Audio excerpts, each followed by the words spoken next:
Assalamualaikum warahmatullahi wabarakatuh. Apa kabar sahabat Al-Fatah yang dimuliakan Allah? Semoga kita dalam keadaan sehat, dilimpahkan rezekinya dan diberikan keberkahan dunia dan akhirat. Amin ya robbal alamin.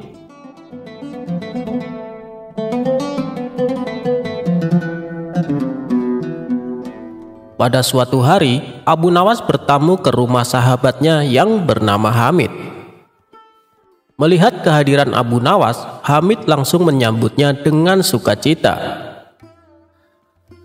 "Wahai sahabatku, sudah lama kita tidak bertemu," kata Hamid sambil memeluk Abu Nawas. Mereka berdua lalu duduk dan ngobrol panjang lebar. Di sela-sela obrolannya, Abu Nawas melihat burung milik Hamid yang berada di dalam sangkar. "Wah, sekarang kamu suka pelihara burung ya, Mid?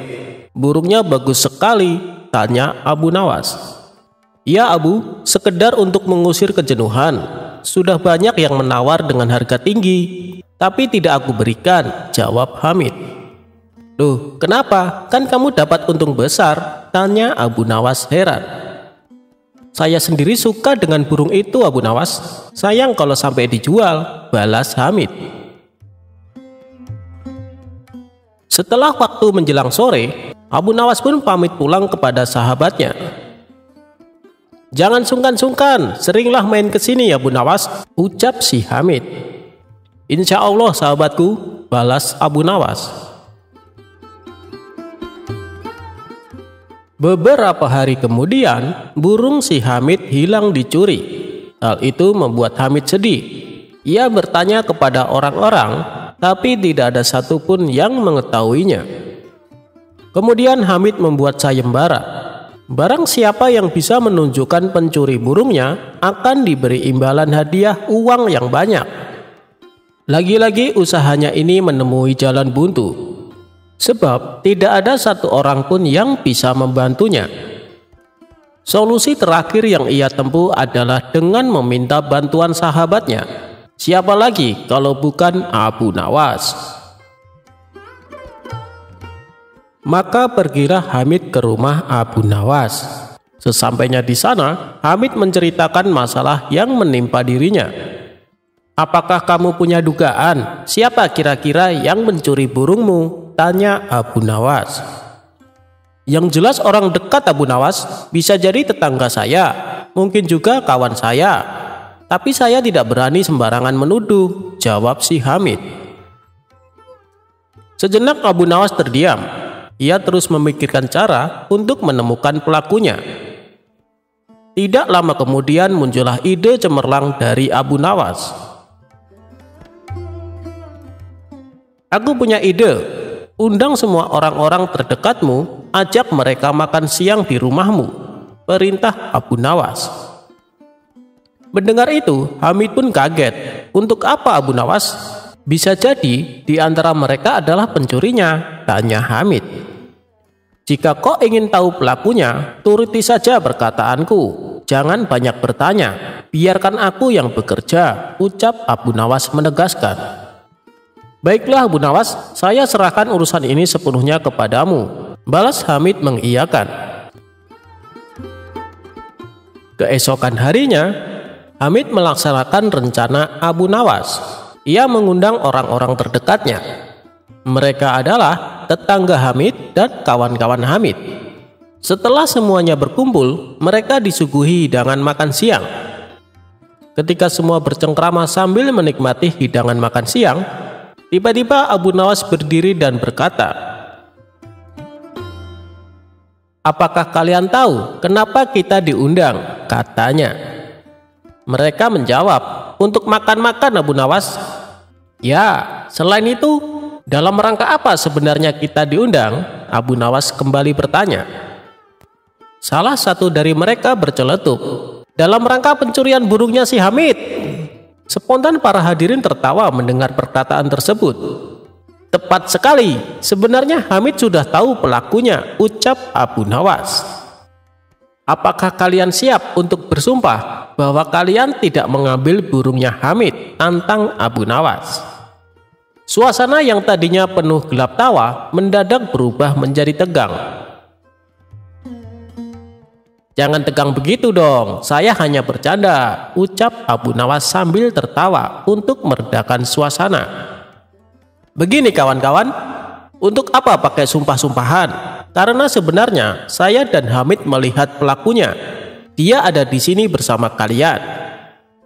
Mendengar hal itu, orang-orang yang berkumpul di rumah Hamid menjadi penasaran. "Siapa orangnya? Kami ingin tahu," tanya mereka. "Tidak perlu aku sebutkan, nanti biar aku yang akan bicara kepadanya di lain waktu," tutur Abu Nawas. Jawaban Abu Nawas membuat mereka tidak terima. Mereka protes dan berkata, "Tidak bisa Abu Nawas, kami harus mengetahuinya sekarang juga. Kami akan menghukum dan mengusirnya."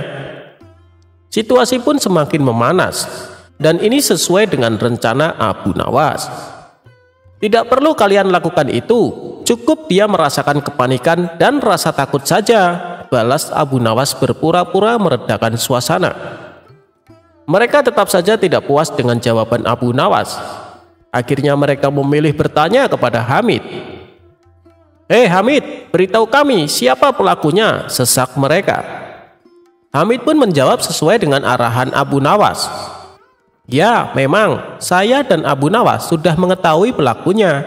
Namun aku kira Abu Nawas bertindak dengan bijak. Jadi biarkan dia yang atur." Jawaban Hamid malah membuat mereka semakin emosi. "Kami tidak akan meninggalkan rumah ini sebelum kami mengetahui siapa pelakunya," kata mereka serempak. "Baiklah, jika kalian masih bersikeras ingin mengetahuinya, saya akan menyebutkan ciri-cirinya. Pencuri itu ialah lelaki yang di kepalanya terdapat sehelai bulu burung," ucap Abu Nawas menjelaskan. Para hadirin akhirnya senang. Mereka saling melirik satu sama lain. Namun ada satu orang yang nampak tegang. Dia menaruh tangannya di atas kepala dan mulai meraba-raba rambutnya untuk mencari sehelai bulu burung. Di saat itulah Abu Nawas langsung berteriak dan menunjuk orang tersebut. "Dia pelakunya, dia yang telah mencuri burungnya Hamid." Orang itu tidak bisa mengelak, terpaksa ia mengakui perbuatannya. Singkat cerita, burung Hamid akhirnya bisa ditemukan. Sebagai rasa terima kasihnya, Hamid memberikan sejumlah uang kepada Abu Nawas.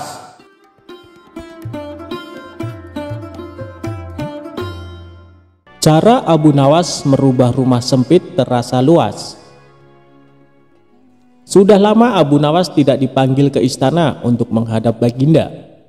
Abu Nawas juga sudah lama tidak muncul di kedai teh. Kawan-kawan Abu Nawas banyak yang merasa kurang bergairah tanpa kehadiran Abu Nawas. Tentu saja keadaan kedai tak semarak karena Abu Nawas si pemicu tawa tidak ada. Suatu hari ada seorang laki-laki setengah baya ke kedai dan menanyakan Abu Nawas. Ia mengeluh bahwa ia tidak menemukan jalan keluar dari masalah pelik yang dihadapi. Salah seorang teman Abu Nawas ingin mencoba menolong. "Cobalah utarakan kesulitanmu kepadaku, barangkali aku bisa membantu," kata kawan Abu Nawas. "Baiklah, aku mempunyai rumah yang sangat sempit, sedangkan aku tinggal bersama istri dan ke-8 anak-anakku.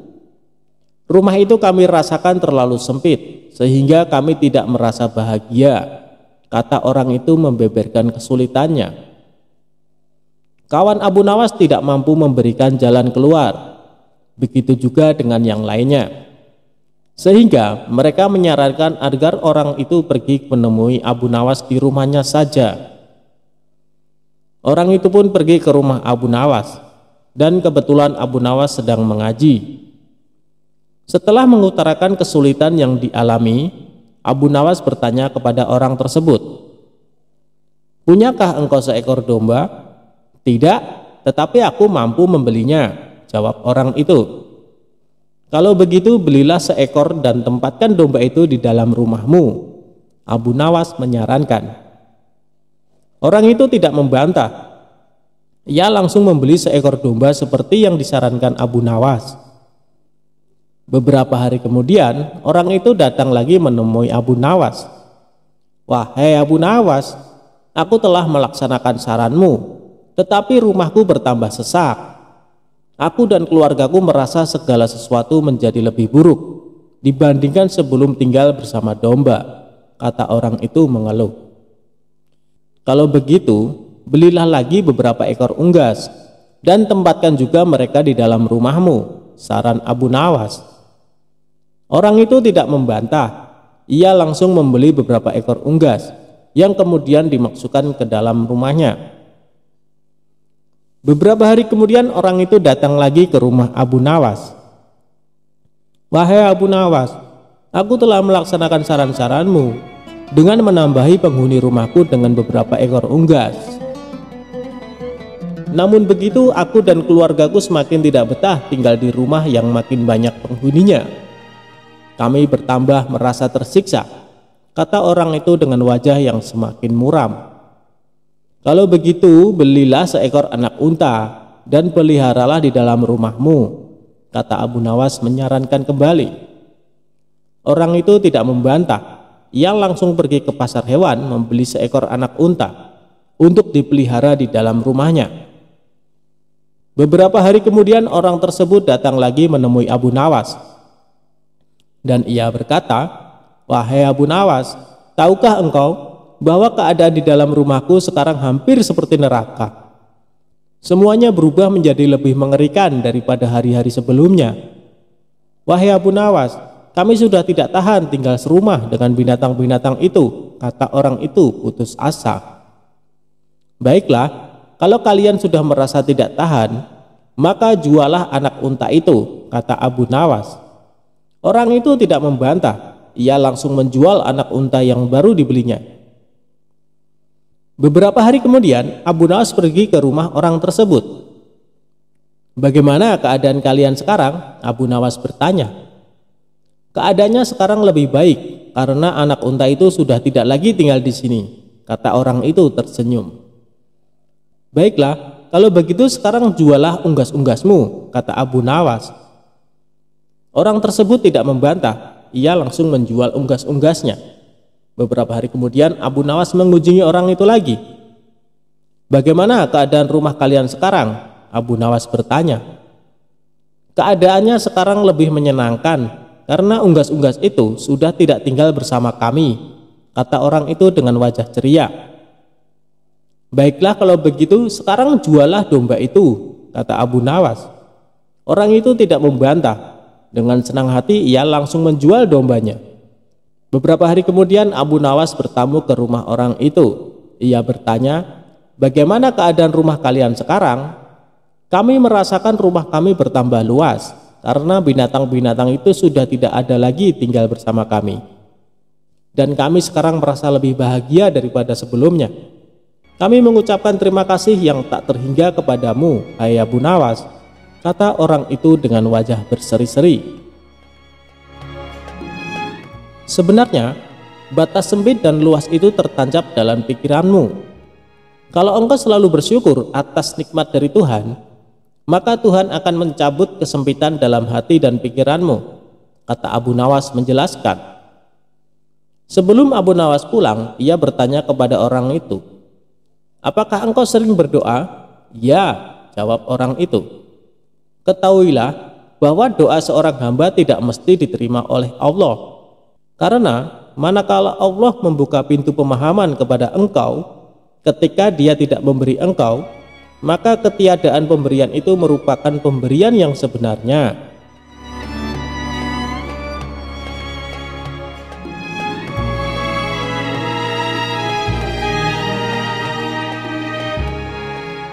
Ketika Baginda Raja diajak mengemis oleh Abu Nawas. Suatu hari saat Abu Nawas di rumah, tiba-tiba datang beberapa prajurit istana menemuinya. "Tuan Abu Nawas, Anda diperintahkan Baginda Raja untuk menghadap," kata salah satu prajurit.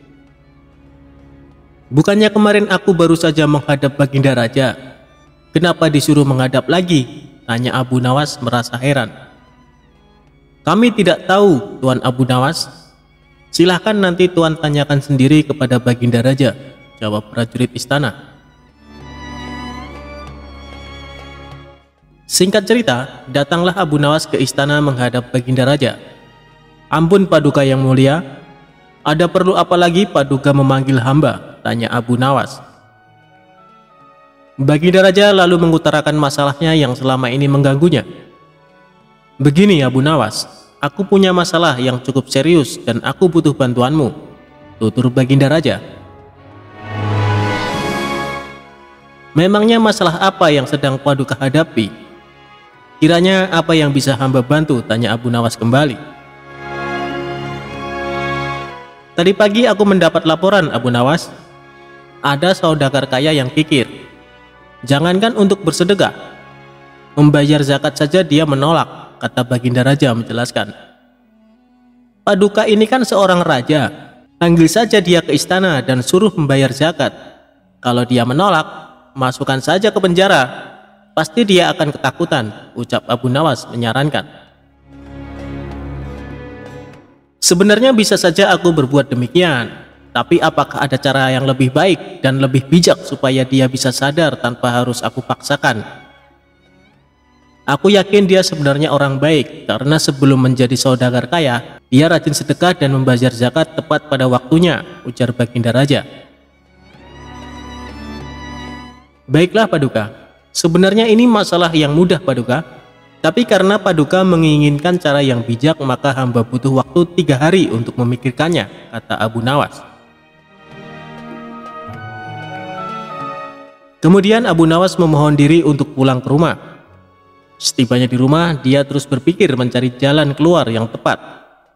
Padahal Abu Nawas sendiri menginginkan agar saudagar kaya itu dipenjara saja. Saudagar itu memang terkenal sangat pelit, bahkan para tetangga pun banyak yang membencinya. Tapi karena keinginan Abu Nawas tidak sejalan dengan pemikiran Baginda Raja, mau tidak mau harus menemukan cara lain yang sesuai perintah Baginda Raja. 3 hari berlalu, tibalah saatnya bagi Abu Nawas untuk menghadap ke istana. Sesampainya di sana, Abu Nawas langsung dipersilahkan menghadap Baginda Raja. "Bagaimana Abu Nawas? Apakah kamu sudah menemukan caranya?" tanya Baginda Raja. "Sudah Paduka, hamba sudah menemukan caranya," jawab Abu Nawas. "Bagus, beritahu aku sekarang caranya," minta Baginda Raja. "Tapi hamba tidak yakin Paduka akan bersedia melakukannya," timpal Abu Nawas. "Apa caranya? Katakan saja," ucap Baginda Raja mulai penasaran. "Caranya adalah hamba dan Baginda Raja harus menjadi pengemis. Lalu kita datangi rumah saudagar kaya itu. Kita berdua pura-pura mengemis kepadanya," papar Abu Nawas memberitahu. "Memangnya harus aku yang melakukannya? Apa tidak bisa diwakilkan?" tanya Baginda Raja. "Tidak bisa Paduka, karena ini adalah cara satu-satunya," jawab Abu Nawas. Awalnya Baginda Raja ragu atas ide konyol Abu Nawas itu. Namun karena ingin menyadarkan saudagar pelit tersebut, akhirnya dia bersedia menuruti saran Abu Nawas.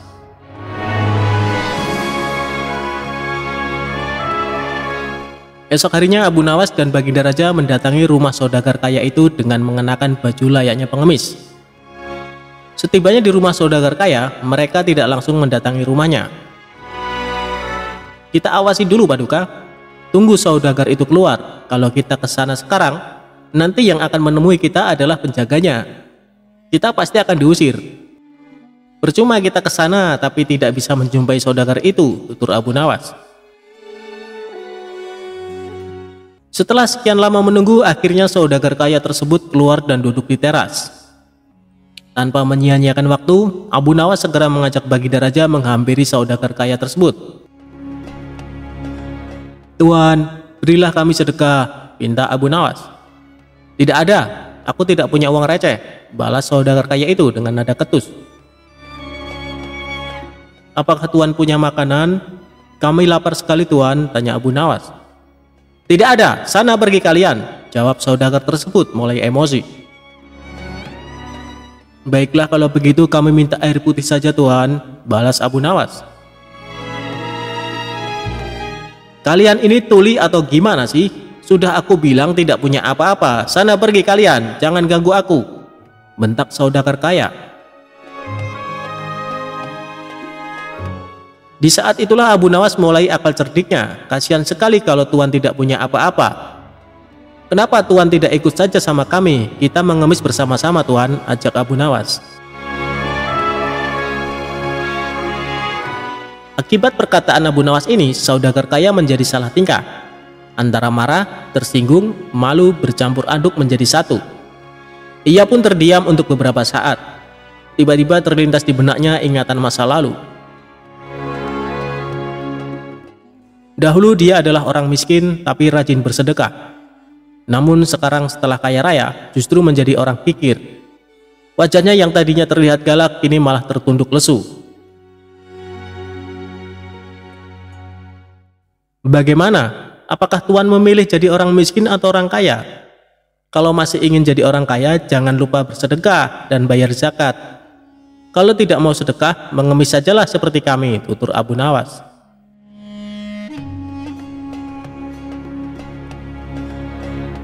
Kemudian Abu Nawas menukil salah satu ayat Al-Quran tentang ancaman pedihnya siksa neraka bagi orang-orang yang enggan membayar zakat dan bersedekah. Seketika saudagar tersebut langsung meneteskan air mata. Astagfirullah, aku khilaf telah berbuat zalim, kata saudagar kaya itu sesenggukan. Siapa sebenarnya kalian? Kalian telah menyadarkan kesalahanku. Mari masuk ke dalam, aku akan memberikan kalian makanan, ajak saudagar kaya tersebut. Tidak perlu, kami datang ke sini bukan untuk mengemis, tapi untuk menyadarkanmu, sahut Abu Nawas. Kemudian Abu Nawas dan Baginda Raja menunjukkan jati diri yang sebenarnya. Betapa kagetnya saudagar kaya itu karena ternyata orang yang ada di hadapannya adalah rajanya sendiri. Saudagar kaya itu pun langsung duduk bersimpuh memohon maaf kepada Baginda Raja. Sejak kejadian tersebut, akhirnya saudagar kaya itu rajin sedekah dan taat membayar zakat. Saat Abu Nawas sholat tidak perlu rukuk dan sujud.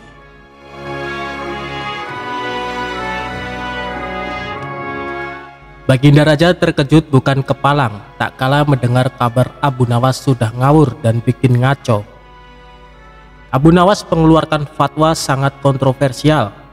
Jika sholat itu tidak perlu ada rukuk dan sujud. Mendengar fatwa tersebut, Baginda Raja menganggap Abu Nawas sudah berlaku sombong terhadap Allah. Sama persis dengan apa yang dilakukan setan yang menolak untuk sujud kepada Adam. Raja menganggap bahwa hukuman yang pantas bagi orang seperti itu adalah hukuman mati. Baginda kadang menyesali diri saat dirinya sudah sangat akrab dengan Abu Nawas. Selain itu, Raja juga mendengar jika Abu Nawas mengatakan dirinya suka fitnah. Abu Nawas layak dipancung karena melanggar syariat Islam dan menyebar fitnah, begitu usul para pembantu.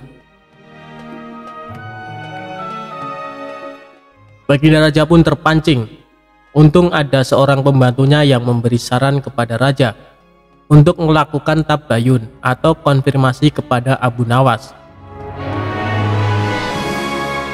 Baginda Raja pun akhirnya memanggil Abu Nawas ke istana. Benarkah Abu Nawas, kamu berfatwa dalam sholat tidak perlu rukuk dan sujud? Tanya Baginda Raja dengan ketus. Benar saudaraku, jawab Abu Nawas enteng dan tenang. Khalifah kembali bertanya dengan nada suara yang lebih tinggi. Benarkah kamu berkata kepada masyarakat bahwa aku Baginda Raja adalah seorang khalifah yang suka fitnah? Benar saudaraku, jawab Abu Nawas tanpa merasa bersalah sedikit pun. Khalifah berteriak dengan suara menggelegar, kamu memang pantas dihukum mati karena melanggar syariah Islam dan menebarkan fitnah tentang khalifah. Saudaraku, jawab Abu Nawas sembari tersenyum. Memang hamba tidak menolak bahwa hamba telah mengeluarkan dua pendapat tadi. Tapi sepertinya kabar yang sampai pada Baginda tidak lengkap. Kata-kata hamba dipelintir seolah-olah hamba berkata salah, jelas Abu Nawas. Apa maksudmu? Jangan membela diri, kau telah mengaku dan mengatakan kabar itu benar adanya, ucap Baginda Raja. Singkat cerita, Abu Nawas pun digeret menghadap raja. Kini ia menjadi pesakitan. Abu Nawas beranjak dari duduknya dan menjelaskan dengan tenang, "Saudaraku, saya memang berkata rukuk dan sujud tidak perlu dalam sholat. Tapi dalam sholat apa? Waktu itu saya menjelaskan tata cara sholat jenazah yang memang tidak perlu rukuk dan sujud." Baginda Raja pun mengangguk-angguk membenarkan. "Bagaimana soal aku yang suka fitnah?" tanya raja. Abu Nawas menjawab dengan senyum, "Kalau itu saya sedang menjelaskan tafsir ayat 28 surat Al-Anfal yang berbunyi, ketahuilah bahwa kekayaan dan anak-anakmu hanyalah ujian bagimu." Sebagai seorang khalifah dan seorang ayah, Anda sangat menyukai kekayaan dan anak-anak. Berarti Anda suka fitnah ataupun ujian, jawab Abu Nawas. Mendengar penjelasan Abu Nawas yang sekaligus kritikan itu, Baginda Raja tertunduk malu, menyesal dan sadar. Rupanya kedekatan Abu Nawas dengan Baginda Raja menyulut iri dan dengki di antara pembantu-pembantunya. Pembantu-pembantu khalifah yang hasut ingin memisahkan hubungan akrab dengan memutarbalikkan berita.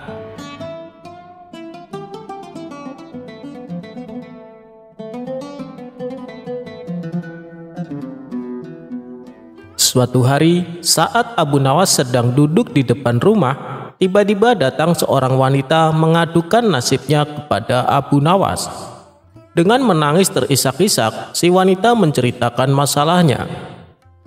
"Suamiku di penjara, Tuan Abu, padahal dia tidak melakukan kesalahan," ucap si wanita.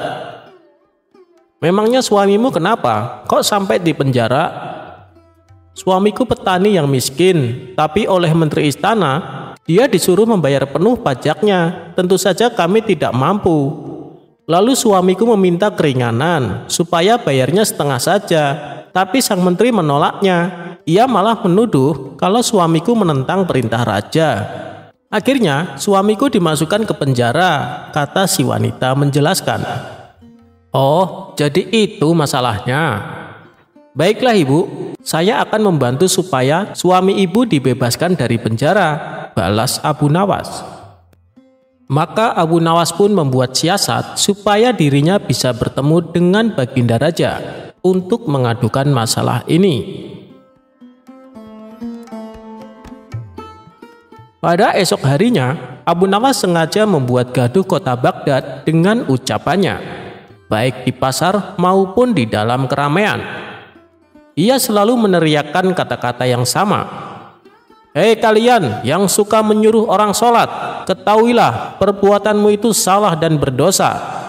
Dan ketahuilah juga, mendoakan orang mati itu perbuatan jahat dan sesat." Akibat perkataannya ini tentu saja membuat masyarakat menjadi geram. Ada pula yang menganggap bahwa Abu Nawas sudah gila. Pernah ada salah satu warga yang menghardik Abu Nawas. "Hei Abu Nawas, justru kamu yang sesat dan gila. Jangan pengaruhi orang untuk mengikuti ajaranmu."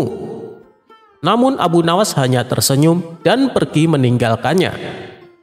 Begitulah seterusnya, ia terus menggaungkan ucapannya itu dimanapun tempat ia berada.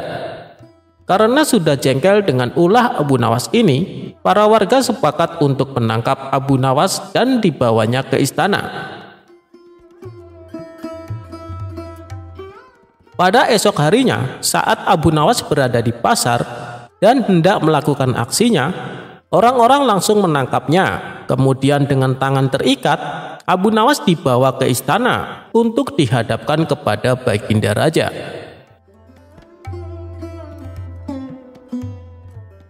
Melihat ramai orang berkumpul, Baginda Raja pun bertanya, "Ada apa ini? Kenapa kalian mengikat tangan Abu Nawas?" tanya Baginda Raja. Mereka pun lalu menceritakan perbuatan Abu Nawas yang telah membuat gaduh masyarakat. Mendengar pengaduan mereka, Baginda Raja pun langsung naik pitam. "Hei Abu Nawas, benar kamu berkata demikian?" tanya Baginda Raja emosi. "Benar Paduka yang mulia," jawab Abu Nawas seolah tak bersalah. "Kurang ajar kamu ya, kamu telah melukai hati umat Islam dan kamu harus dihukum dengan berat," bentak Baginda Raja. "Memangnya salah saya apa Paduka? Bukankah perkataanku itu benar?" protes Abu Nawas. "Jelas salah dan kamu pantas dihukum mati," balas Baginda Raja. "Coba Paduka tunjukkan di mana letak kesalahan perkataan saya," tanya Abu Nawas berkilah. "Bukankah kamu mengatakan menyuruh orang salat itu perbuatan dosa, sedangkan sholat itu kewajiban umat muslim? Bahkan ketika kita bekerja pun, ketika waktu sholat tiba, kita harus meninggalkan pekerjaan untuk menunaikan sholat. Dan orang-orang yang mengumandangkan azan, mereka itu mengingatkan kita dan menyuruh kita untuk sholat. Dengan perkataanmu itu, secara tidak langsung, kamu menuduh mereka yang azan adalah perbuatan dosa," jawab Baginda Raja bertambah emosi. "Sabar dulu Paduka yang mulia, yang saya katakan menyuruh orang sholat, bukan menyuruh orang untuk sholat. Bukankah berdosa menyuruh orang sholat? Kalau mau menyuruh orang sholat, tunggulah sebentar hingga orang tersebut selesai sholatnya," ujar Abu Nawas menjelaskan. Baginda Raja terdiam. "Oh, begitu. Lalu, bagaimana dengan ucapanmu yang mengatakan mendoakan orang mati itu perbuatan sesat dan jahat? Bukankah kewajiban kita sesama muslim untuk mendoakan orang mati supaya diberi keampunan dan diterima amal ibadahnya? Tapi kamu menganggap itu perbuatan jahat dan sesat. Justru itu adalah perbuatan baik yang bernilai ibadah Abu Nawas," ujar Baginda Raja. "Begini Paduka yang mulia, yang saya katakan mendoakan orang mati, bukan mendoakan orang yang sudah mati. Apakah dibenarkan mendoakan seorang mati? Lebih baik kita mendoakan yang baik-baik saja Paduka. Misalnya mendoakan orang supaya sehat, mendoakan orang supaya diberi rezeki yang halal. Jadi di mana letak kesalahan ucapan saya? Coba Paduka Raja tunjukkan," balas Abu Nawas. Seketika Baginda Raja langsung terdiam. Ia mulai merenungi ucapan Abu Nawas. "Ya, kamu benar. Tidak ada yang salah dengan perkataanmu. Tapi apa maksudmu berkata demikian di hadapan orang-orang?" tanya Baginda Raja. "Supaya saya ditangkap dan bisa bertemu dengan Paduka, karena ada sesuatu yang ingin saya sampaikan. Paduka telah keliru menilai seseorang hanya karena Paduka salah memahami, seperti Paduka salah memahami ucapanku barusan. Dan orang tersebut kini dipenjara Paduka atas perbuatan yang tidak ia lakukan," kata Abu Nawas menjelaskan. Mendengar itu, Baginda Raja langsung terkejut. "Siapa orangnya dan kenapa ia sampai di penjara?" tanya Baginda Raja. "Dia itu tetanggaku Paduka. Dia dipenjara karena dituduh melawan Paduka. Padahal yang dia lakukan hanya ingin mendapat keadilan atas nasibnya sebagai petani. Dia itu petani miskin yang tak mampu membayar pajak. Jadi dia minta keringanan supaya pajak yang dibebankan kepadanya dipotong 50%. Tapi permintaan itu dianggap sebagai menentang perintah raja," jawab Abu Nawas. Mendengar itu, Baginda Raja pun kemudian berkata, "Segera bebaskan orang itu dan bawa kemari menteri yang telah berbuat zalim kepada rakyatku," titah Baginda Raja kepada para pengawal. Akhirnya tetangga Abu Nawas pun dibebaskan, sementara menteri yang nakal tersebut langsung dipecat dan dipenjara.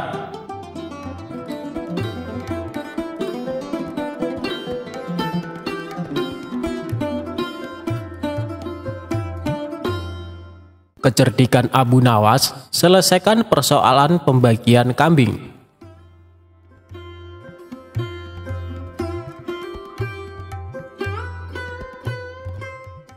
Suatu hari datanglah 3 orang desa menghadap Baginda Raja di istana. Baginda Raja yang waktu itu sedang duduk berbincang-bincang dengan para pejabat tinggi langsung saja mempersilahkan ketiga orang itu untuk masuk. Setelah tiga orang itu membungkuk, salah seorang di antara mereka berkata, "Ampun beribu ampun Baginda, karena kami telah mengganggu perbincangan Baginda dengan para pejabat yang lain." "Tidak, kalian tidak mengganggu. Kami malah senang dengan kedatangan kalian. Memangnya ada apa kalian menghadapku? Adakah persoalan yang ingin kalian sampaikan?" "Begini Baginda, saya Ahmad mempunyai 2 ekor kambing betina. Zulfikar mempunyai seekor kambing jantan, sedangkan Zubair tidak mempunyai kambing. Karena itulah Zubair yang setiap hari harus bekerja mengembalakan kambing. Apabila ketiga kambing itu beranak pinak, maka pembagian keuntungannya juga telah kami sepakati, yakni saya mendapat separuh dari jumlah kambing, Zulfikar memperoleh sepertiga dari jumlah kambing, sedangkan Zubair yang mengembala dan merawat yang mendapat bagian 1/8-nya, terang Ahmad. "Lantas, apakah kambing itu sekarang telah beranak pinak?" tanya Baginda. "Benar Baginda, ketiga kambing itu sekarang sudah berjumlah menjadi 23 ekor. Karena itu, kami sekarang ingin membaginya sesuai dengan kesepakatan kami dulu. Tapi ternyata kami kesulitan untuk membaginya. Karena itulah kami kesini ingin memohon pertolongan Baginda," terang Ahmad. Membagi 23 ekor kambing sesuai perjanjian tentu tidak mudah. Bayangkan, bila Ahmad memperoleh pembagian separuh dari kambing-kambing itu, maka Ahmad sebenarnya mendapat bagian 11 ekor lebih setengah kambing. Sedangkan Zulfikar memperoleh pembagian sepertiga, seharusnya mendapatkan 7 ekor lebih 2/3 kambing. Sementara Zubair mendapatkan 1/8-nya, yang berarti 2 ekor kambing lebih 7/8 kambing. Baginda Raja tampaknya berpikir keras untuk memecahkan masalah tersebut. Bahkan para pejabat yang hadir di tempat tersebut juga tak sanggup memecahkan masalah tersebut. Karena orang yang hadir di tempat tersebut tak ada yang bisa memecahkan masalah itu, akhirnya Baginda Raja terpikir untuk mengundang Abu Nawas yang cerdik untuk ke istana. Setelah Abu Nawas sampai di istana, ia pun langsung bertanya masalah yang terjadi. Mereka bertiga kemudian menceritakan ulang kronologi kebingungan tersebut. "Wah, itu masalah kecil Baginda. Insya Allah saya akan membantu mencarikan jalan keluarnya," kata Abu Nawas. "Tolong bawakan kambing itu masuk semuanya." Setelah ke-23 ekor kambing tersebut dituntun masuk istana, Abu Nawas lalu menghitung kembali jumlah kambingnya. Sesudah kambing itu dihitung dan benar jumlahnya 23 ekor, Abu Nawas lantas berpikir keras untuk menemukan solusi dari masalah pelik tersebut. Tak lama kemudian, "Izinkan saya meminjam kambing Baginda, seekor saja," kata Abu Nawas. "Nah, sekarang saatnya saya akan membagi kambing tersebut sesuai dengan porsi kalian saat perjanjian," kata Abu Nawas setelah menambahkan kambing milik Baginda Raja. "Ahmad yang berhak memperoleh separuh kambing, maka boleh mengambil 12 ekor. Sedangkan engkau Zulfikar, yang memperoleh bagian sepertiganya, maka boleh mengambil 8 ekor, kata Abu Nawas memerintah. Terakhir Zubair, yang memperoleh bagian 1/8-nya, maka engkau berhak mengambil bagian 3 kambing. Sisa 1, karena saya tadi meminjam 1 ekor kambing milik Baginda Raja, maka ini saya kembalikan lagi kambing tersebut. Masing-masing telah mendapatkan bagiannya. Mereka pun berterima kasih dan kembali ke kediamannya masing-masing. Perkara yang sulit itu akhirnya dapat ditemukan solusinya berkat kecerdasan Abu Nawas. Meskipun dalam hal ini ada yang dirugikan, namun mereka semua senang. Akhirnya Abu Nawas memperoleh hadiah uang emas dari Baginda Raja berkat kecerdikannya. Jika dicermati, ada yang salah atau kurang pas dari pembagian kambing tersebut. Coba seberapa telitikah sobat sekalian sehingga tahu letak kesalahannya.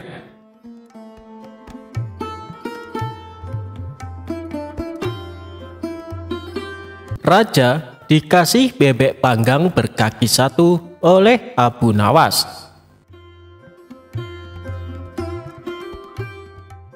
Suatu hari, Baginda Raja dikasih makanan lezat bebek panggang berkaki 1 dari Abu Nawas.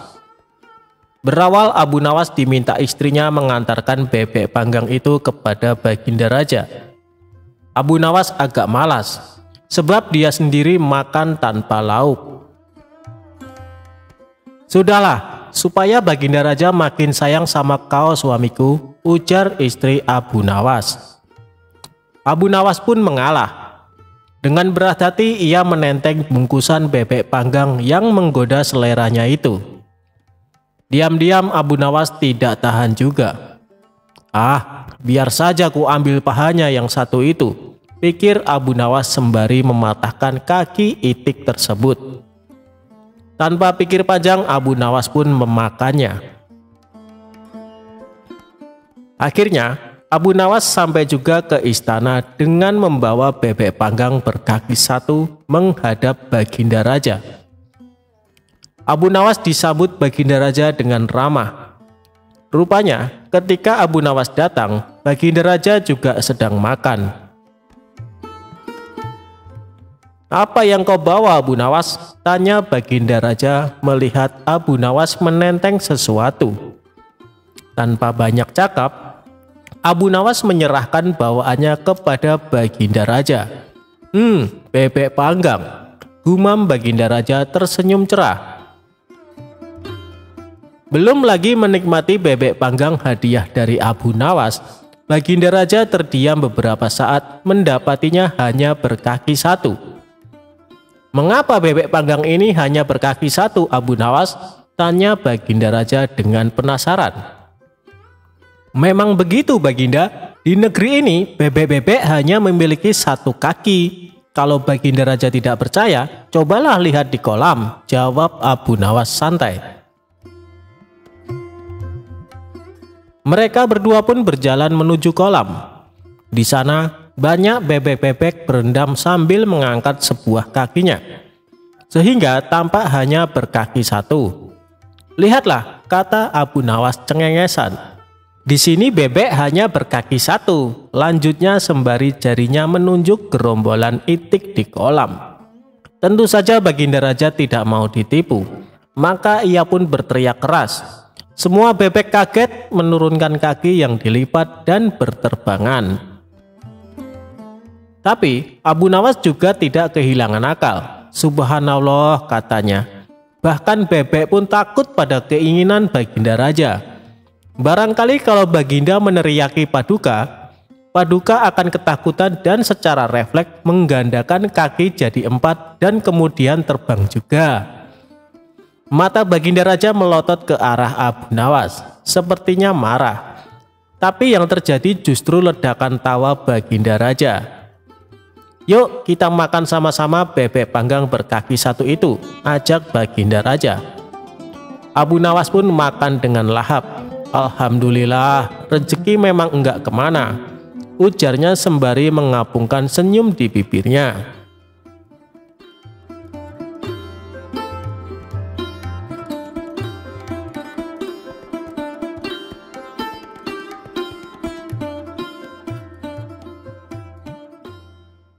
Abu Nawas mengambil mahkota dari surga. Dikisahkan, pada suatu hari Baginda Raja menyamar menjadi rakyat biasa. Beliau ingin menyaksikan kehidupan di luar istana tanpa sepengetahuan siapapun agar lebih leluasa bergerak. Baginda mulai keluar istana dengan pakaian yang amat sederhana agar tidak terlihat seperti seorang raja oleh rakyatnya. Ketika raja sampai di sebuah perkampungan, beliau melihat beberapa orang berkumpul. Setelah Baginda mendekat, ternyata seorang ulama sedang menyampaikan kuliah tentang alam barzah. Kemudian ada pertanyaan dari seseorang yang datang dan bergabung di tempat itu. Ia bertanya kepada ulama tersebut, "Kami menyaksikan orang kafir pada suatu waktu dan mengintip kuburnya. Tetapi kami tidak mendengar mereka berteriak dan tidak pula melihat penyiksaan-penyiksaan yang katanya sedang dialaminya. Maka bagaimana cara membenarkan sesuatu yang tidak sesuai dengan yang dilihat mata? Tanya orang itu. Ulama itu berpikir sejenak, kemudian ia berkata, untuk mengetahui yang demikian itu harus dengan panca indera yang lain. Ingatkah kamu dengan orang yang sedang tidur? Dia kadangkala bermimpi dalam tidurnya digigit ular, diganggu dan sebagainya. Ia juga merasa sakit dan takut ketika itu, bahkan memekik dan keringat bercucuran pada keningnya. Ia merasakan hal semacam itu seperti ketika tidak tidur. Sedangkan engkau yang duduk di dekatnya menyaksikan keadaannya seolah-olah tidak terjadi apa-apa. Padahal apa yang dilihat serta dialaminya adalah dikelilingi ular-ular. Maka jika masalah mimpi yang remeh saja sudah tidak mampu mata lahir melihatnya, mungkinkah engkau bisa melihat apa yang terjadi di alam barzah? Kata sang ulama. Baginda Raja terkesan dengan penjelasan ulama itu. Lalu ulama itu melanjutkan kuliahnya tentang alam akhirat. Dikatakan bahwa di surga tersedia hal-hal yang amat disukai nafsu, termasuk benda-benda. Salah satu benda-benda itu adalah mahkota yang amat luar biasa indahnya. Tak ada yang lebih indah dari barang-barang di surga, karena barang-barang itu tercipta dari cahaya. Saking indahnya, maka satu mahkota jauh lebih bagus dari dunia dan isinya. Baginda makin terkesan. Beliau lalu pulang kembali ke istana. Baginda sudah tidak sabar ingin menguji kemampuan Abu Nawas. Baginda Raja memerintahkan menterinya untuk memanggil Abu Nawas ke hadapannya.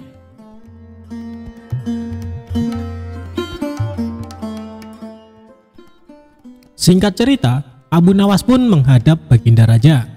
Aku menginginkan engkau sekarang juga berangkat ke surga. Kemudian bawakan aku sebuah mahkota surga yang katanya tercipta dari cahaya itu. Apakah engkau sanggup, Abu Nawas? Tanya Baginda Raja. Sanggup Paduka yang mulia, kata Abu Nawas langsung menyanggupi apa yang mustahil dilaksanakan olehnya itu.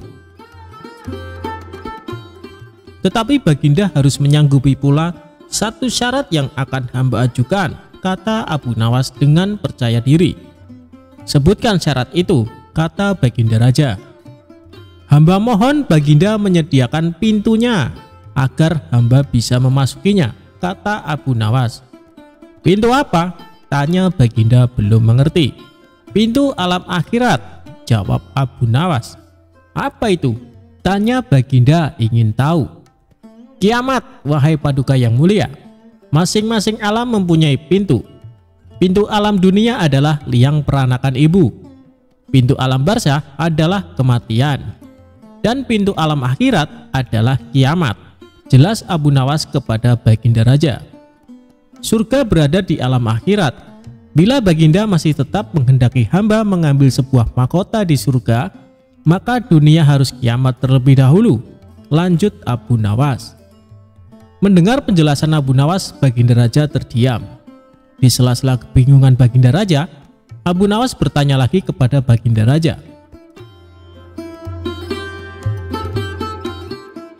Masihkah Baginda menginginkan mahkota dari surga? Tanya Abu Nawas. Baginda Raja tidak menjawab. Beliau diam 1000 bahasa. Sejenak kemudian Abu Nawas mohon diri karena Abu Nawas sudah tahu jawabannya.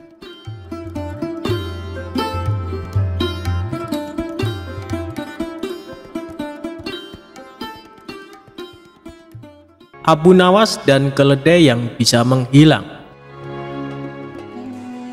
Sepandai-pandainya tupai melompat pasti pernah jatuh juga. Begitu juga dengan manusia cerdik bernama Abu Nawas. Pasti pernah lalai. Siapa yang tidak kenal Abu Nawas? Baginda Raja sering dibuat terkagum-kagum karena kecerdikannya. Bahkan beberapa kali dia mampu memecahkan teka-teki yang membuat Baginda Raja penasaran. Maka tidak heran jika Abu Nawas sering mendapatkan hadiah dari sang raja. Selain cerdik, Abu Nawas juga dikenal sebagai sosok yang sangat jenaka, lucu dan kontroversi.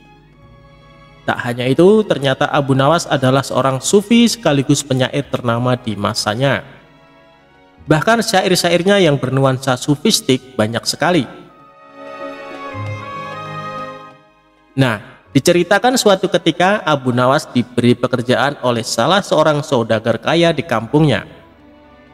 Saudagar tersebut hendak menggunakan jasa Abu Nawas saat akan membeli sejumlah keledai. "Saya ada pekerjaan buat kamu, Abu Nawas. Nanti aku akan ke pasar beli 9 ekor keledai. Setelah itu, kamu yang saya tugaskan untuk menggiring keledai itu sampai rumah," kata saudagar tadi. Abu Nawas mengiyakan tawaran tersebut. "Siap, saya sangat mau, Tuan," kata Abu Nawas. Akhirnya saudagar tersebut mengajak Abu Nawas pergi ke pasar untuk membeli 9 ekor keledai.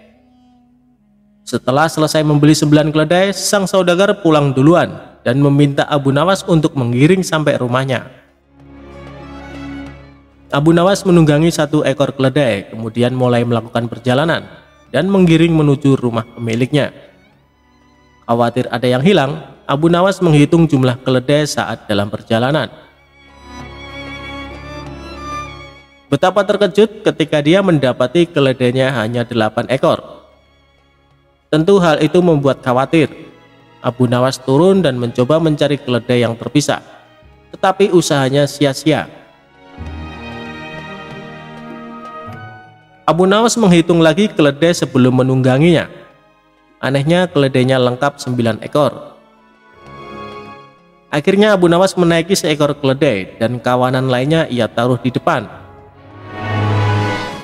Sembari meneruskan perjalanan, Abu Nawas kembali menghitung keledainya. Dan kali ini jumlahnya kembali menjadi 8. Curiga ada yang mencuri, Abu Nawas turun dan membiarkan keledai-keledai itu. Sementara dirinya bersembunyi di balik pohon untuk menyelidiki. Saat bersembunyi itu, Abu Nawas menghitung keledai. Anehnya, jumlahnya lengkap 9 ekor. Abu Nawas semakin heran. Abu Nawas menunggangi 1 ekor lagi dan meneruskan perjalanan. Tetapi tampak di wajahnya seperti orang kebingungan. Beberapa saat kemudian Abu Nawas bertemu dengan orang tua. "Kenapa kau tampak kebingungan?" tanya orang tua tadi. "Bagaimana tidak bingung? Ada 1 keledai tiba-tiba menghilang. Saat ku hitung lagi, tiba-tiba muncul," kata Abu Nawas. Orang tua tadi tertawa terbahak-bahak, lalu meminta Abu Nawas turun untuk menghitungnya. Abu Nawas turun, setelah dihitung jumlahnya lengkap 9 ekor keledai. Abu Nawas pun lega setelah mendapati keledainya lengkap. Akhirnya Abu Nawas menunggangi 1 keledai dan melanjutkan perjalanan. Beberapa langkah kemudian ia kembali menghitung keledai. Jumlahnya kembali berkurang 1 ekor. Abu Nawas kemudian berteriak minta tolong. Akhirnya orang tua tadi menghampiri dan berkata, "Bagaimana keledaimu tidak kurang? Kamu hanya menghitung keledai di depanmu saja. Sementara keledai yang kamu tunggangi tidak kau hitung," kata kakek tua tadi. Mendengar jawaban tersebut, Abu Nawas tersenyum dan bergumam, "Secerdik-cerdiknya orang suatu waktu pasti pernah mengalami sial. Dasar Abu Nawas."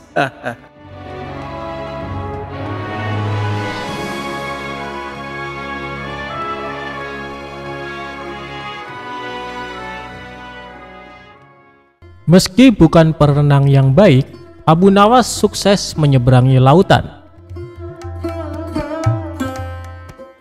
Suatu hari Baginda Raja memanggil si pria pintar ke istana. Dia berkata, "Hari ini saya punya misi lain untukmu, Abu Nawas," kata Raja. "Apa yang harus saya kerjakan, Yang Mulia?" tanya Abu Nawas tidak sabar. "Kau tahu bahwa kita punya teluk yang sangat luas, bukan?" tanya Raja. "Menyedihkan sekali, tak seorang pun pernah menyeberangi teluk tersebut. Saya bertanya-tanya, apakah mungkin seorang manusia bisa berenang ke seberang teluk? Abu, saya butuh kau menjawab keingintahuanku." "Saya mau kau ambil misi ini sebagai tugas terhormat," kata raja kepada Abu Nawas. "Tuan, saya bukan seorang perenang yang baik," ujar Abu Nawas. "Saya tahu, tapi setiap orang mengetahui kalau kau adalah pria terpintar di negeri ini. Kau harus dapat mengerjakan tugas ini," kata raja sedikit memaksa. "Ya, saya akan mengerjakannya, Yang Mulia."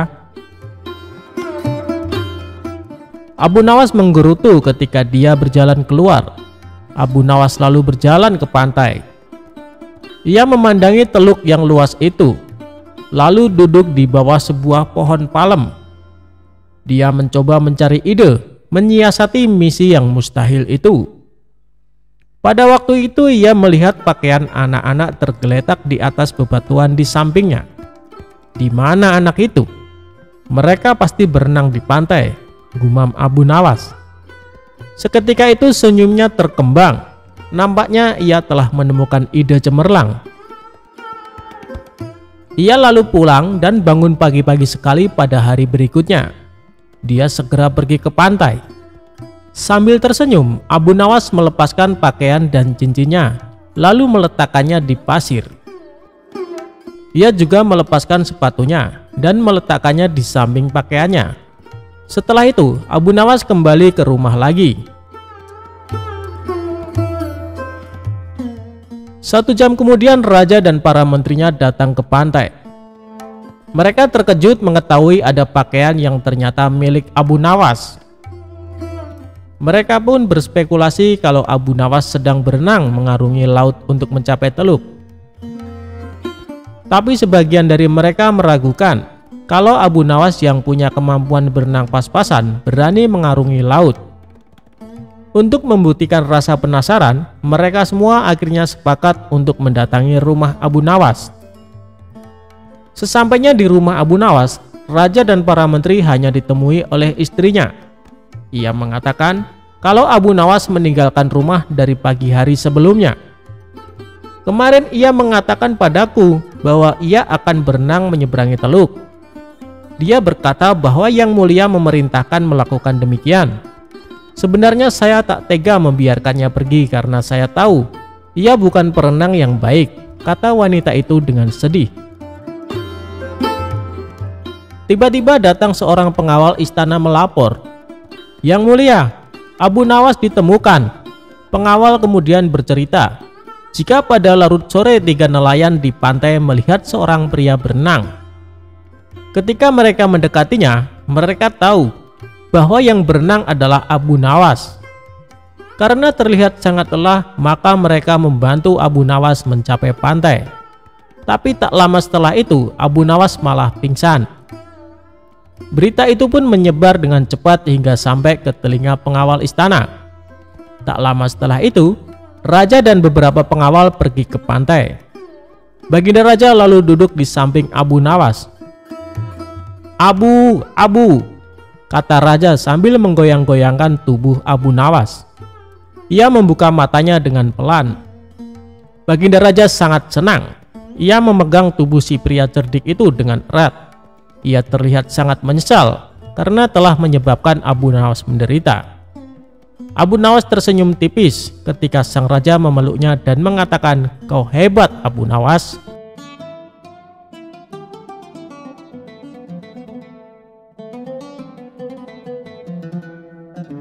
Abu Nawas berhasil tangkap maling yang lari ke barat dengan lari ke timur.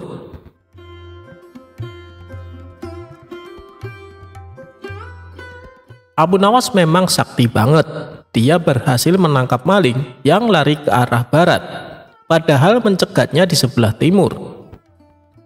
Berawal dari Abu Nawas yang melawan sosok ahli falak atau astronomi. Suatu hari, ada seorang ahli astronomi atau ahli ilmu falak di Jazirah Arab yang menjadi daerah tempat tinggal Abu Nawas. Ahli astronomi tersebut merasa kemampuannya sangat mumpuni dalam ilmu geografi. Berkat hal inilah, masyarakat lebih tertarik mendengarkan pernyataan dari ahli astronomi tersebut.